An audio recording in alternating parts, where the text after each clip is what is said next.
katakan terkait dengan pemindahan ibu kota yang baru ke Kalimantan akan lebih bagus daripada yang sekarang di Jakarta. Pasti. Iya. Dan nanti akan bermunculan harta-harta karun yang terpendam, bahkan harta karun yang gaib. Iya, di Nusantara semua muncul. Karena apa? Kenapa, Mas? Kita kan di jalur ring of fire kan. Iya. Cincin Pasifik, ya kan?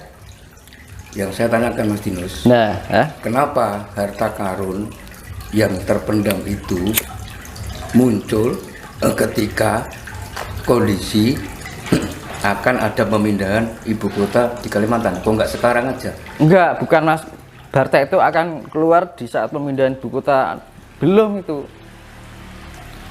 Itu nanti kan kita terjadi di dunia ini akan terjadi bencana alam secara global. Dan bencana alam itu akan diawali dari negara yang berkepulauan. Negara berkepulauan mana? Indonesia, iya kan? Lah, Indonesia ini emang awal-awal nanti akan terjadi bencana ya, berturut-turut nggak berhenti-berhenti. Entah dari gunung, entah itu dari darat, entah dari lautan, banjir. Nanti akan bergejolak terus. Nanti kalau Nusantara ini bergejolak, nah disusul nanti yang di luar negeri yang akan lebih hebat lagi daripada Nusantara. Itu.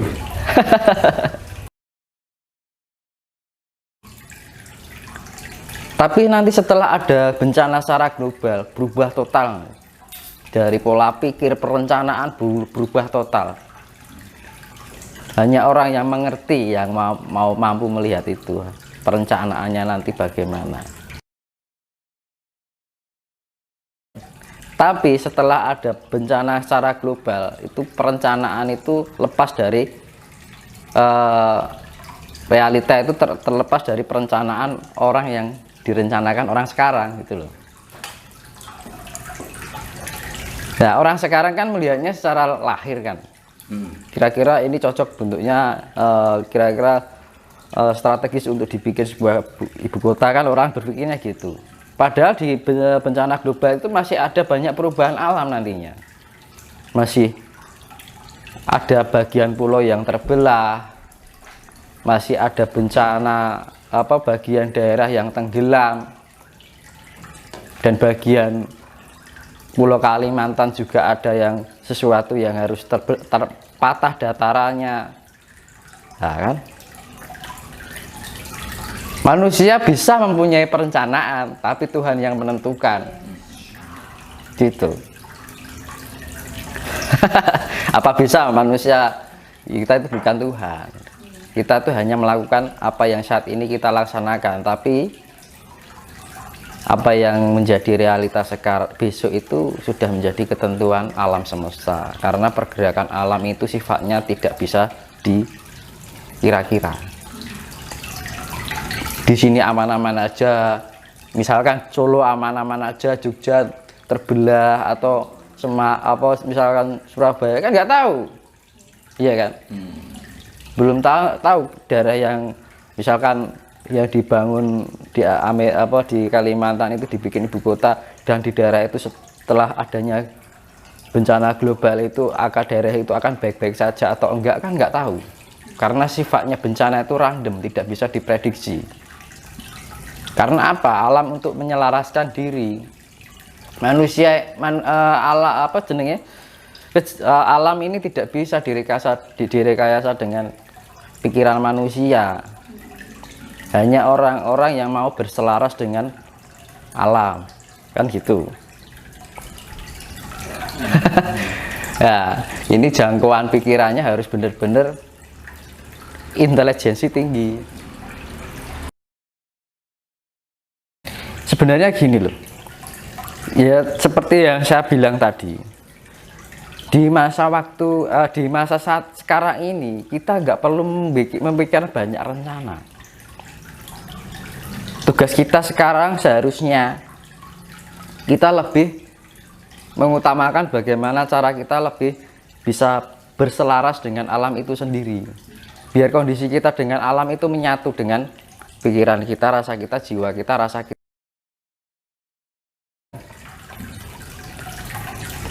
Semua orang selalu mementingkan adalah keduniawian. Ning sifat yang segala sesuatunya yang sifatnya menuju ke arah surgawi ora dipikirke. Karena apa? Dengan adanya gejolak alam secara global ini, Tuhan itu mempunyai rencana untuk memurnikan kembali bahwa manusia itu tidak hanya mementingkan keduniawian. Mereka puas dengan segala keinginannya. Tapi apakah mereka tahu mereka makan pakai hasil dari bumi? Ya kan? Hidup dengan udara. Ya, minum dengan air. Apa mereka berpikir seperti itu? Nah, seharusnya ada pendidikan nilai. Jadi pendidikan tentang untuk pengenalan identitas atau jati diri manusia bisa agar lebih bisa mengenal atau mencintai alam.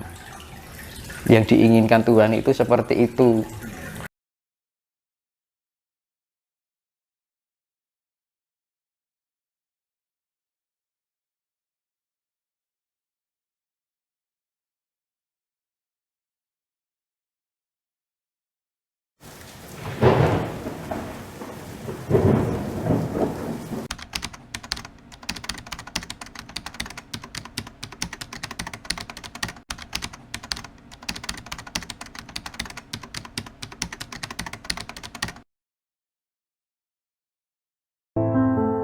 Nunggang rasa ngener ing panggayo longing kadung mrambat krambil gading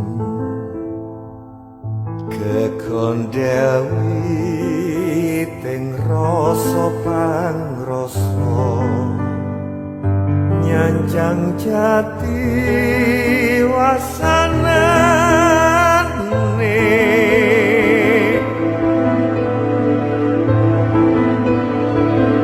brebes mili banyu saking langit tibeng kedung lumen baling ampun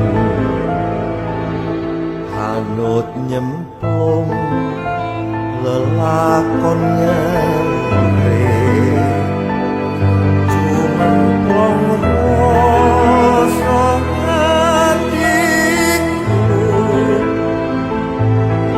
candrane wong ing tlaga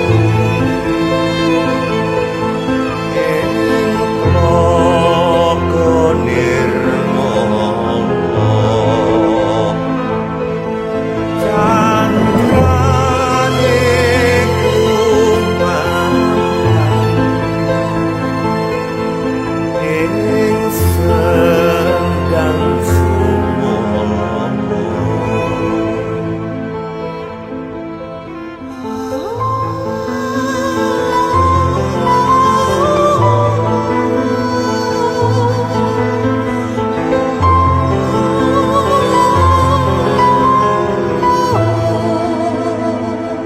brebes mili banyu saking langit tibeng kedung lumen baling ampun hanut nyemplung lelakon nyeri cuman plong rasa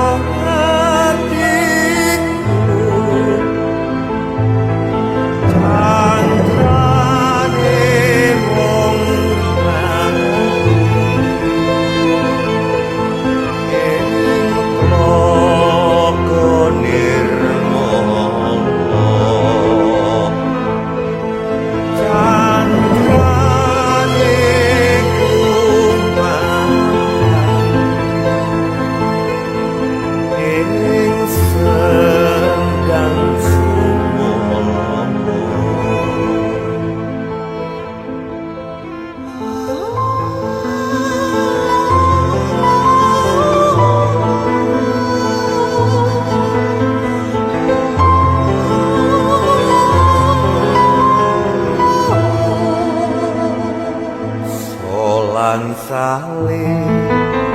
Wagane manungsa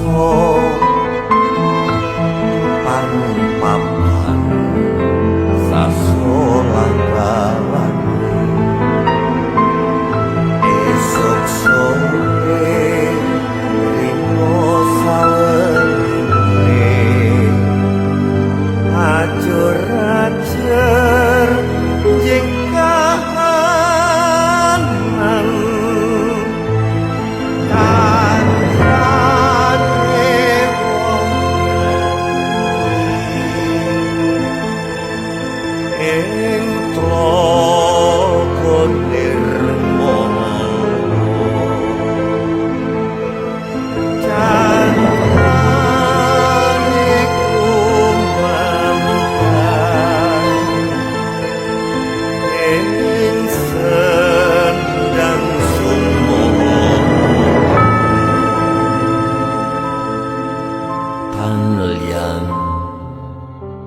kekondelan tarlen mung yang namanya itu akan kembali pada zaman keadilan, zaman keemasan, zaman kemakmuran, zaman kesucian.